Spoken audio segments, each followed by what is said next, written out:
हाय. श्री लई दिवसाने आज घरी आला होता. हॉस्टेलचं मेमे जेवून आणि बाहेरचं मागून त्याला कंटाळा आला होता. मला म्हणला तिथे काहीतरी बनव की. म्हणलं काय बनवू श्री? तर मला म्हणला की तिथे पिझ्झा बनव. मी म्हणलो अरे पिझ्झा बनवायला घरात काहीच साहित्य नाही. तर म्हणला चल की तिथे किती वेळ लागतोय, 10 मिनिटाचा तर रोड आहे. मग काय काढली गाडी आणि निघालो कुठं डीमार्टला. हो हे बघा आमचा रंकाळ आहे नी, तिथं नी डीमार्ट आहे. 2 डीमार्ट आहेत कोल्हापुरात तसं, पण रंकाळ्याजवळचा बारका डीमार्ट म्हणतात त्याला. मग त्या डीमार्टजवळ पोचलो कारण श्रीला पिझ्झा खायचाच होता आणि त्याला आजच पाहिजे होता. मी म्हणलो मागूया की, तर नाही म्हणला दिदी आपण आज पिझ्झा बनवायचाच. मग आम्ही पहिल्यांदाच ट्राय करणार आहे आज पिझ्झा घरी बनवायचा. मग काय आम्ही दोघांनी मिळून डीमार्टमध्ये एंट्री केली. लागलीच पिझ्झा बेस खरेदी केला.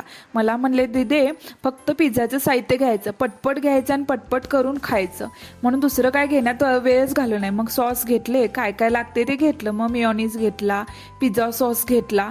मला म्हणला तिथे टाइमपास करायचं नाही, तुझं काय साहित्य असेल ते आपण नंतर खरेदी लावूया. भावाला बिल करायची लेच घाई लागलेली. मग काय पटपट बिलिंग केलं.